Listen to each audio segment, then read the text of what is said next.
Hello everyone, and this is my review for Monday Night Raw on March 23rd, 2015, and this being the final Raw going into WrestleMania, I have to say, at least in some of the main event storylines, they fell very, very flat. I'll get to those in a few moments. I'll just go off and start with some of the lesser known feuds. The feud between the Bellas and AJ and Paige, actually, I thought was actually done really well tonight. I like the match for the Divas title between Paige and Nikki Bella. That was a really well done match, and it also told a really good story in the aspect of trying to cause dissension between AJ and Paige going into the tag team match for WrestleMania itself. So they actually did a relatively good job there, which is kind of weird for a Divas storyline in any way, shape, or form. Not only did you get a good match, you had decent storytelling. So that was one area where they actually did do a relatively good job at. Another area they did a relatively good job at was the Intercontinental title ladder match, how they were trying to build the story, or at least they did a good job in ending everything. I liked the promo with Kane and Wade Barrett backstage. The match where he was basically saying it was good to have his Intercontinental title back, and then Kane has to take it away so it can be held up for later in the evening. I like that aspect of it. They're making it feel like Wade Barrett's not getting much time before he's losing, holding his Intercontinental title before actually losing the Intercontinental title. Even kind of leads you to believe that maybe they'll keep the belt on him at the pay-per-view itself. So we'll see where they go on that aspect of it. The tag team match with Dean Ambrose and R-Truth versus Luke Harper and Stardust was a relatively good match as well. I thought they did a decent job with that match. Nothing spectacular or storytelling wise going forward there, but just a relatively good tag team match to begin with. Sorry.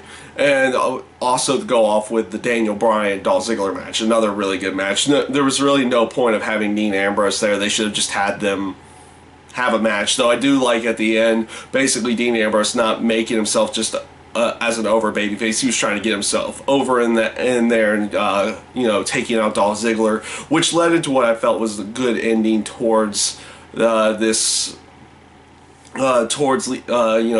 Finishing off the storyline going into the pay-per-view match itself, which was, basically everybody trying to get up to the ladder, trying to get the Intercontinental title. They're trying to take it one more time. I like the aspect that they had all 7 guys down in this case, and no one really coming out ahead, because it leaves it almost like an era of unpredictability going into the match itself. Obviously, people will always predict where it's going to go. In all honesty, it's probably pretty easy to tell who's going to win this match and who they would put over in this match, unless they try to throw some kind of curveball later on.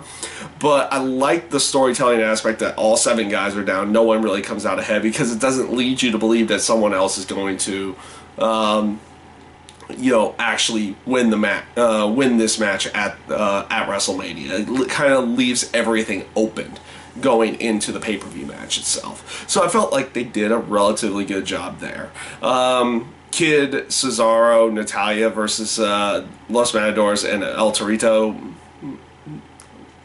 Just another way of trying to, I guess, build the Fatal 4-Way Tag Team match for the pre-show, but nothing special there. No one really knows storytelling at all going into that, so that was kind of just a throwaway there. The Sting promo, which led to Stephanie McMahon coming out and Triple H coming out, I thought was actually relatively good. I liked Sting's promo itself. It was good. It was good to actually have him have his own voice there versus that disembodied voice they used a few weeks ago.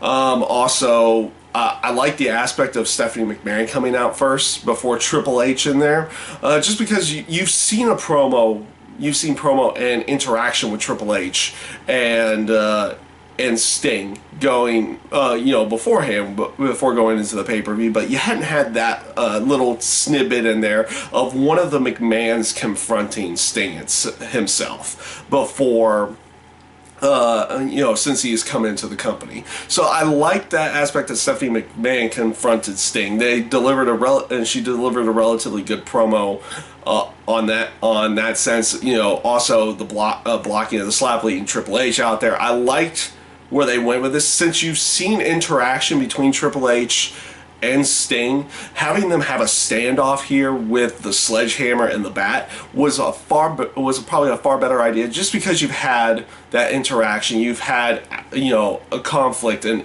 you've had a brawl in a sense already with them in the past, so you don't need to do it again here. So they did a relatively good job, I think, of finishing off Sting and Triple H. Now here's where I think they fell flat. Before I get to the two that I was saying they're going to fall flat on, John Cena Rusev's finish off. They definitely set it up for Rusev to get his first loss, unless they decide to go in a different route, and having him go over John Cena.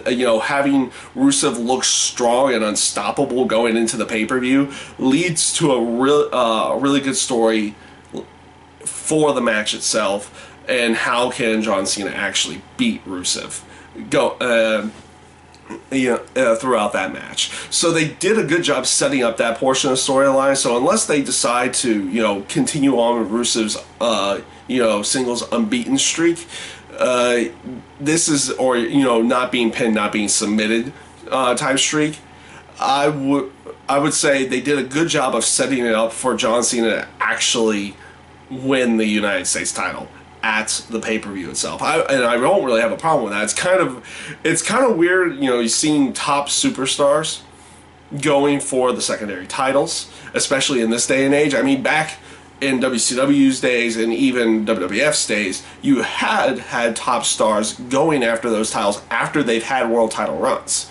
So, but in this day and age, you don't really see that all that often. So seeing someone like Daniel Bryan in the Intercontinental title picture and John Cena in the United States title picture is it's kind of a breath of fresh air in that sense. They put them into a different light. They can go up against different guys that they've never been with before, and you can get some fresh matchups out of that.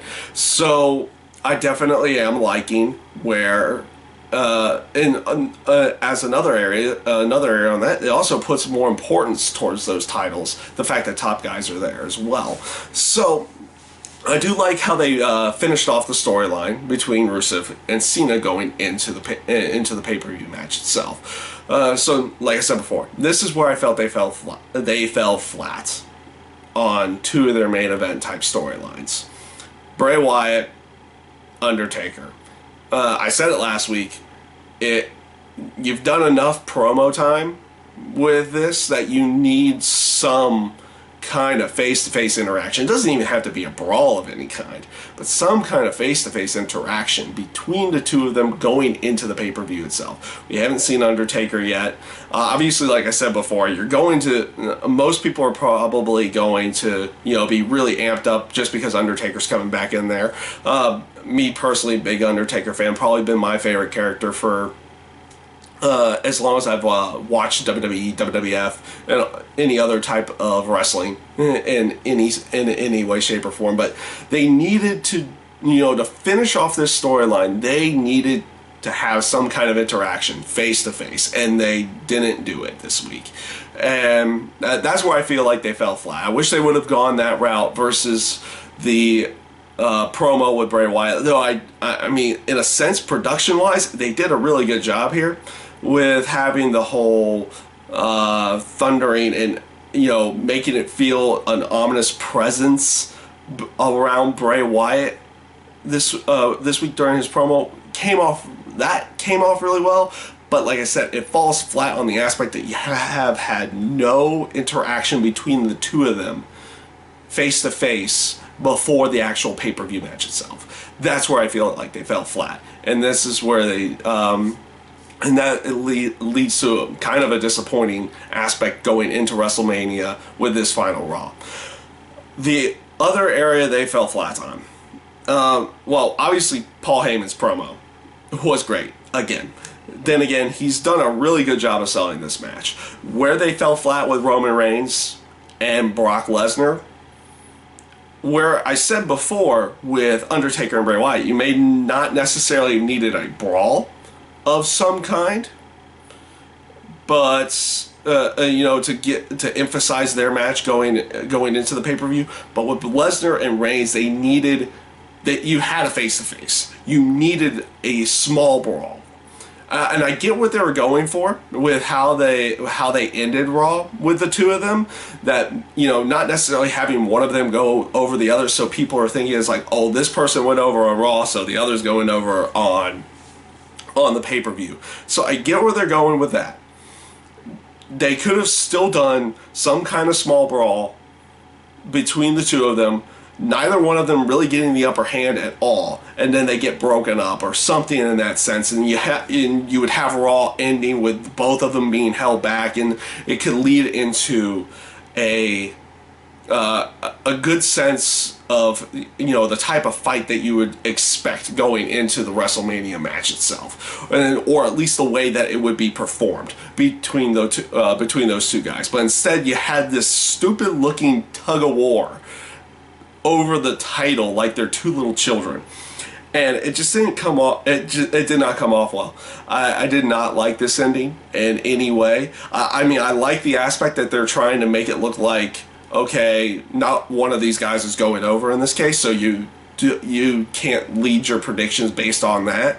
But having them do a tug of war over the title was just probably one of the worst ways they could have done it, and that's the route that they went.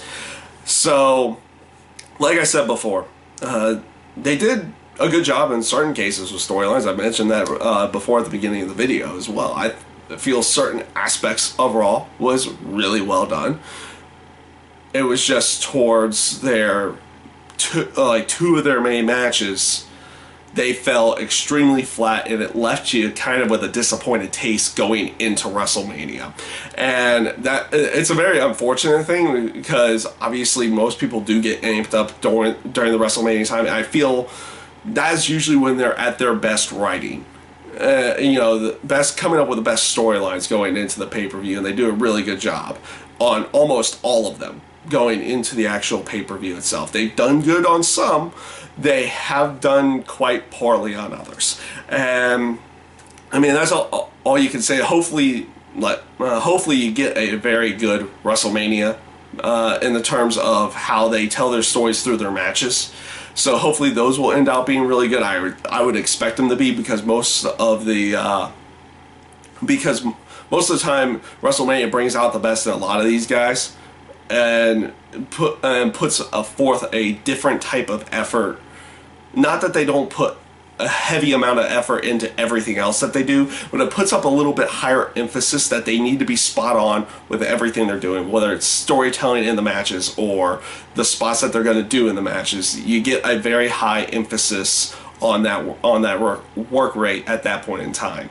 So we'll hopefully get a very good WrestleMania this year in the terms of match quality. I don't know how the storylines are going to come off in the terms of, you know, how the stories of each of the matches are going to come off, if they're going to come off any good, but hopefully they come off well, good as well, so the crowd definitely gets behind everything that's going on. And like I said before, overall, some good areas for going into WrestleMania, some bad, and that's my review this week for Monday Night Raw, and I thank you guys for watching.